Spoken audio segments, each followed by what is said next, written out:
Hey guys, Hypnocorn back here with another video. Today I'm going to be showing you my virtual world deck post Blazing Vortex. Now, Blazing Vortex doesn't change this deck all that much, however, it does get a few cool new tricks that it can do, including the cards Xuan Wu and the other card they got, which is Tutu.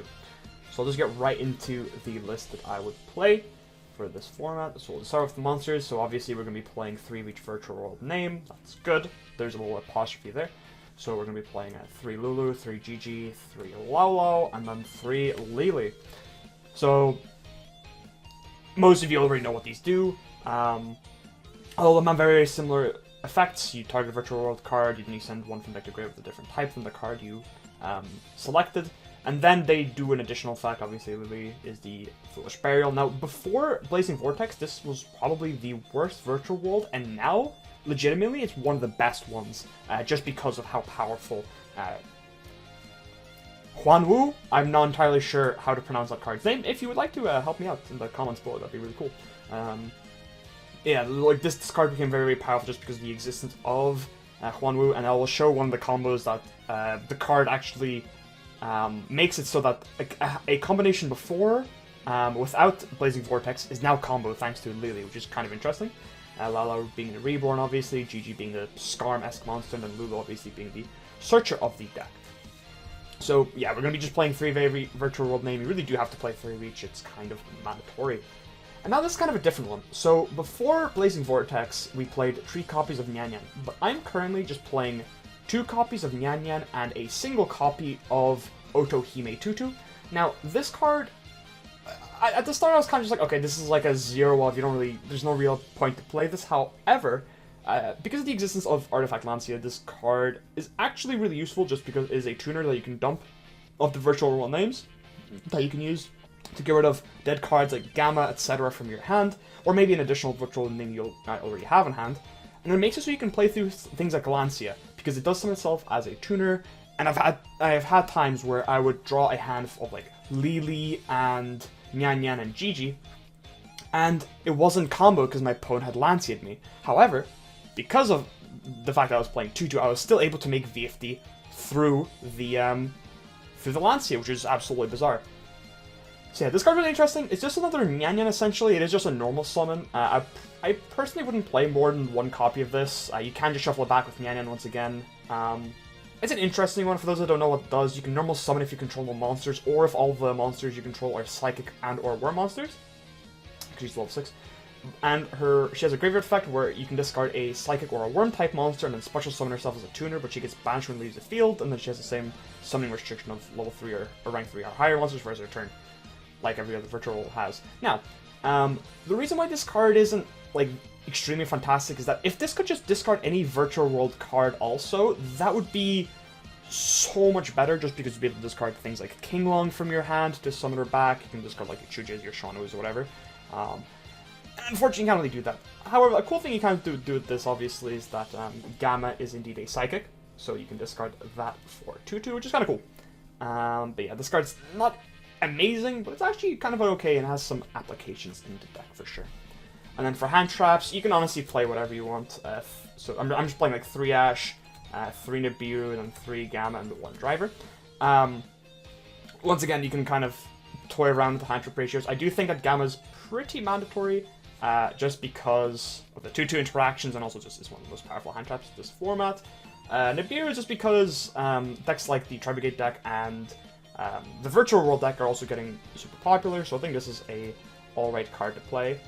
Weirdly enough, Infinite Impermanence has actually kind of like seen a rise in play again, just because of the Cloud Castle combos that the deck usually goes for. But then also against the the Tribegate deck, Impermanence is pretty good against that deck too. Just to hit any of the virtual world names, so that's pretty interesting. The BLVO is actually kind of like okay.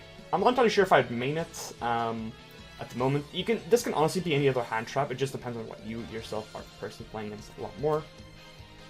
And then 3 Ash. I think this is maybe debatable to like cut down, but I think it's just it's able to hit like every single deck in the format, so it's like just fine. However, this could be replaced with something else, maybe a bit more powerful. maybe something like Droll Mockbird or Lancey or something like that, depending on, once again, what you're playing is more. Now, onto the spells. The spells haven't really changed too much, except, like, I guess there's a small change. So we'll just get into it. So, 3 Kowloon and 3 Qinglong. I think that's how you pronounce it. I'm pretty sure it's pronounced Qinglong because it's the Chinese Q is like actually a ch. But yeah, there's no real reason to play less than any of these. Kowloon's a starter card. You just have to play 3 of this. Oh, it's kind of a starter card. And Qinglong's, you can kind of make an argument for 2, but honestly, you should just always be playing 3 of this card. Just being able to put a Virtual World card on the field is super, super important. And also with Desires, only playing 2 Qinglong is a bit weird. And then, okay, so here's where my deck gets a bit different, I guess. So I'm playing 3 copies of Desires. This isn't the odd part, but I'm playing a copy of Pot of Prosperity. So I decided to cut Upstart in place of this. Hey Vlad, why are you running a Starlight one? Is it because just to flex it? Yes, I'm flexing it right beside my common American Desires. Which do you like more the look of? I personally like the Desires more than the Prosperity look, but anyway. So the reasoning behind this is that, okay, so some people would say like, oh, this card's better than Desires in Virtual, but I want to quickly just talk about the math of playing like more Desires and Prosperity in Virtual World, and in my honest opinion. So since that Virtual World is a deck with like literally only engine, like pretty much only engine cards, and you're playing 3 of every single one of these engine cards, and all you really need to do to able to play the game is to just draw a combination of the engine cards. Desires is so much better because so many of your cards do the exact same thing, that the drawing 2 can be so much more impactful than just randomly excavating a specific card off of Prosperity. Just because of the fact that Desires can draw into 2 names, which is like 2 extenders, and since that all the names do the exact same thing, Desires in most cases is just a lot better than Prosperity in this deck. Now I'm still playing the 1 Prosperity, just because I feel like it's better than Upstart. Now, it is pretty unfortunate to draw Desires or Prosperity off of Desires, and if this was Upstart it'd be a lot better. But I think as a like standalone, like one of, it shouldn't happen too much, like drawing the Prosperity of Desires. The math is like kind of okay for that. And just Prosperity is just a very solid card in this deck. Like I will say like it's not like a bad card in this deck. I just think that Desires is personally better. And if you're playing Desires, I don't think you can really afford to play more than 1 copy of this. Playing 2 copies of Prosperity with 3 copies of Desires is just asking for trouble. I really don't like the math of 3 and 2.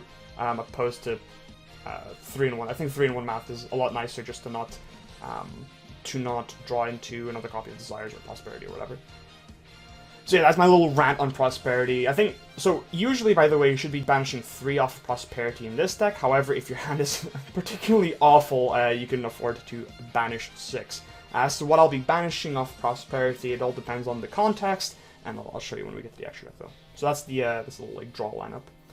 And then the rest of the spells is the Emergency Teleport and the Call by the Grave. Lancey is really scary, so Call by the Grave is pretty nice. Also, Droll can kind of be annoying sometimes, so Call by the Grave is kind of nice against that also.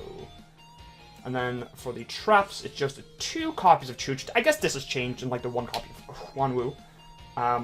So the reason behind only 2 Chooch now is that drawing the trap itself doesn't actually do anything. And you kind of want to minimize the amount of bricks in your hand, right? You want to just, like, okay, it's basically just like replacing 1 copy of the Chooch with this. Now, obviously, if you have full combo and you have this, sometimes you'd actually just rather have the Chooch instead, because ending with the Chooch on board is a lot better than ending on this on board. But then you obviously just like you discard this for a king or something, right? But sometimes you just can't get the Chooch. And you kind of need to rely on hard drawing it, and then like there's really small situations where this being Chooch would have been better, but for the most part, it's a lot better to just play the 1 copy of this with only 2 copies of this, just because just bricking on Chooch just feels bad, and you kind of just want to maximize the chance of you drawing a good opening hand.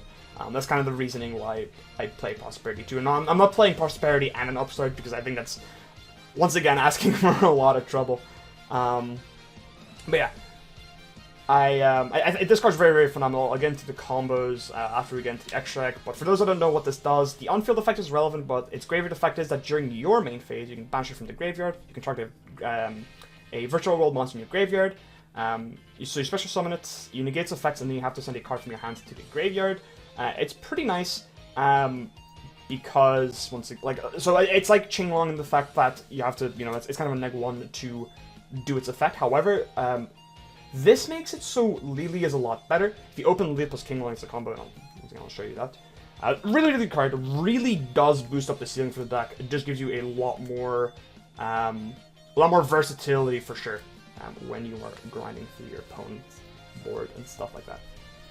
Now for the extract is very, very standard, to be perfectly honest. I'm playing Discharge Warrior, the Coral Dragon, the yugioh for level 6 synchros, and then the Cloud Castle, Ravenous Croc, Vermilion, and Shen for the level 9 synchros. I think this is a fairly standard ratio. I'm not sure if I'm missing any synchros here. You could actually play second Cloud Castle, by the way. That is a thing that can come up. So just do keep that in mind. If you do have the second Cloud Castle, I'd probably play it. I only own one person, unfortunately, and I didn't think to pick up a second one because I am not a very smart person. For the XYZs, I'm playing Break Sword, Beatrice. I'll explain this a little bit.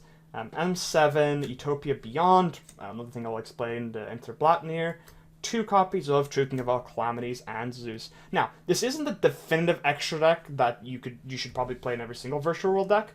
This is just what I'm personally playing.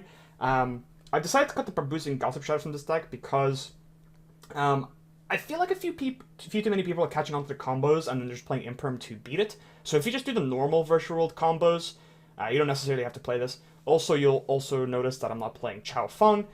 Chao Feng is a card you can still play. In my personal opinion, I think you can just get away with not playing it. I'm playing the Utopia Beyond and Enter Blatnir because of Dragoon, but these are honestly cuttable. You could play things like Fan, you could play things like Bamboozling. Like it's all personal preference. This is like a Dragoon out, by the way. This is the reason why we're playing the Enter Blatnir, because it can just like banish.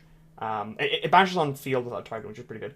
And the reasoning behind Beatrice is for the side deck. So if you get Artifact Lanciad in, just say, the mirror match or something like that, or against Drytron, you can do some cool things. So if you're able to get to a Beatrice, which is even easier now because of Tutu, because she's a level 6, you are able to just end on Beatrice and pass.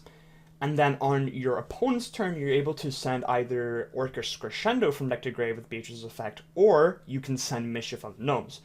And the reasoning behind this is because you can use Crescendo on your opponent's turn to grab Ally just a Cycle Reader, and then if you're playing against Drytron, that might as well be the game ended. Obviously, and sometimes in Virtual World, you can still make VFD through Lancia, but there are times that if they open Lancia plus another hand trap, it's pretty hard to end on VFD. So in that case, you need some kind of plan B, and I think that Beatrice is perfect for that. In the mirror match, you can send Mischief of the Gnomes. If you don't know what Mischief of the Gnomes is, it is a trap card you can banish from the graveyard to reduce the levels of all monsters in your opponent's hand by 1 until the end of this turn. And the levels are changed even after they are summoned. Now, important thing to know about this is that you are not able to trigger any Virtual World monsters that are level 3. Or so you're not able to summon them after Mischief of the Gnomes, because what happens is they're level 2, and all the Virtual World restrictions lock you into level 3 or higher, or level 3/rank 3 or higher monsters. So if your opponent goes Lulu effect, and you chain Mischief of the Gnomes, the Lulu will try to resolve as much as possible, so it'll send like a spell or whatever it's sending, but then it won't be able to special summon itself because it is no longer a level 3 or higher monster. As far as I'm aware, that's how it works. Correct me if I'm wrong. I probably should have looked that up before I made this video, but yeah. Very interesting cards. There's a lot of cool things you can do with Beatrice. One thing that I thought that was pretty funny to play was a dinosaur package. I've been having a lot of fun with this. It was like a Beatrice Turbo Virtual World deck where you'd go like Beatrice and Qualis add Pill, and you use Pill to banish a Qualis and a Virtual World from your graveyard. Do summon a Conductor from your deck and you like kill your opponent. It's pretty funny. This is obviously super casual, but this is like a really like funny idea that we had on stream, which is pretty cool. Also, speaking of stream, make sure to check out my content on twitch.tv/hypnocorn. Shameless plug. But yeah, hope you all enjoyed this little deck profile and a bit of my insight on this deck. I'll quickly just show you the Lily combo. So this is what you need to perform the combo I was talking to you about earlier with Huan Wu plus... with Huan Wu from Blazing Vortex. So before Blazing Vortex, Lily plus Qinglong ended on That's right, nothing. But now, after Blazing Vortex, there's a lot of cool things you can do with this now. And by that I mean you can end on double VFD. Quotation marks, you can end on double VFD, and you'll understand what I'm saying later. Now, we start off with activating Kinglong, and then we activate Lili, targeting the Kinglong, obviously, right?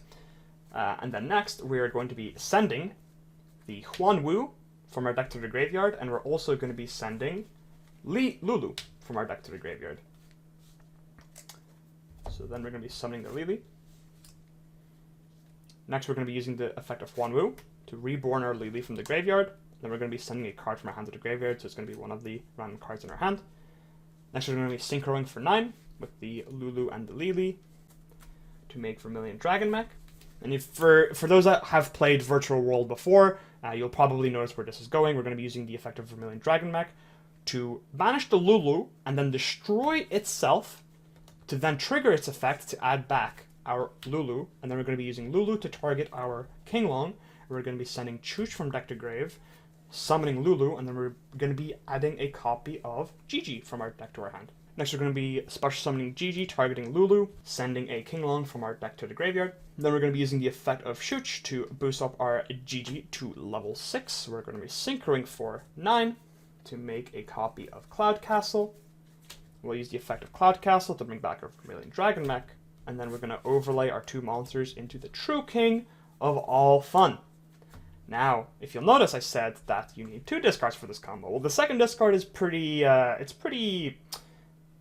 optional. So as you'll see here, we still have a copy of Kinglong in our graveyard that we haven't used yet. So if you do play 2 copies of Cloud Castle, what you can do is you can use Kinglong to grab Lao Lao from deck to hand, and then obviously discard the other card in your hand. And then we're going to be using the effect of our VFD Calling Light so we don't get rocked. Then we're going to be using the effect of Lao Lao, targeting our Kinglong, sending a Chooch from deck to grave, or literally whatever.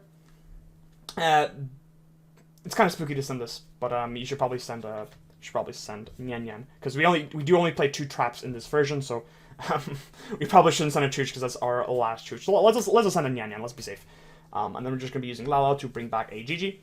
And then if you play a second Cloud Castle, you're able to make it here and then bring back Vermilion Dragon Mech and then obviously make another VFD. However, if you want, you can just make a Shen Shen on top of this, just so you have an amount of follow-up for the following turn. And then the end phase, obviously, we're back the Lulu off of Gigi. And then we're vibing, right? We've got our VFD, we've got our Shen Shen, we got follow-up. It's all good. Life is good and we're happy. So yeah, that's a combo that you can do. Obviously, if you play the second Cloud Castle, you can make the second VFD, and that's off of just Lili and Kinglong. Before Blazing Vortex, this hand was nothing. It's kind of amazing to see that how just one card of support changes the deck. It can change the deck completely. And I do want to go further into depth with the combos with Huanwu. I'm pretty sure it does change a whole lot, and there's probably a lot of cool stuff you can do with it. There definitely is, because you can bring back Shen Shen off of Huanwu, which is very, very interesting.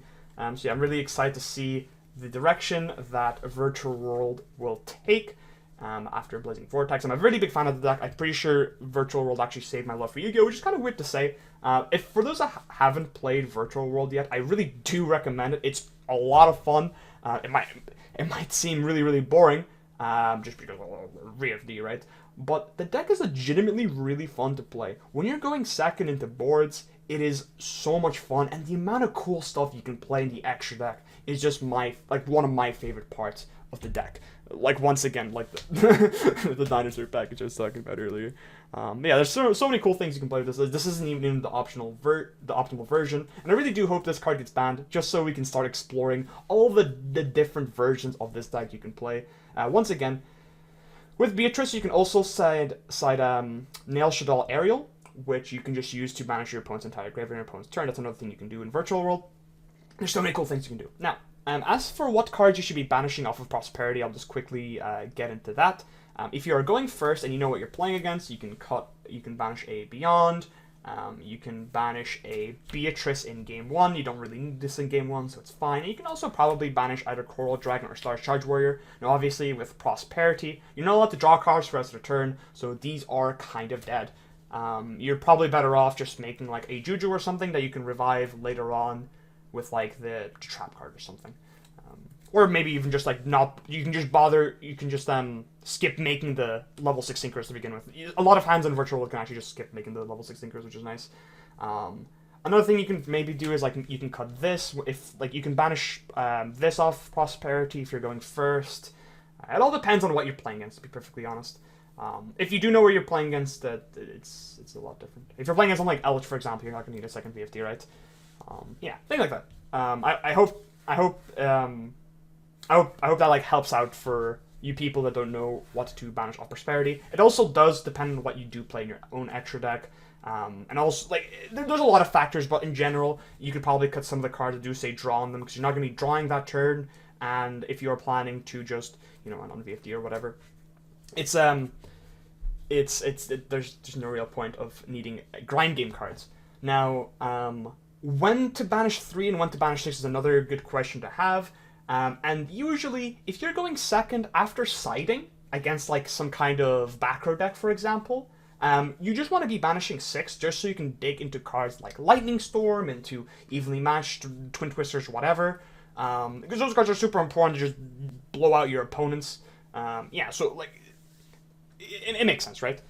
There are the situations though where you do just want to banish 3 for Prosperity. There's times where you might want to banish 6. There might be times where you don't even want to banish for Prosperity. Like, sometimes you might just want to not activate the card. It might maybe you just want to discard it for Kingland. So anyway, hope you all enjoyed this video. I've been Vlad. Sorry for the very long deck profile, and I'll see you guys next time.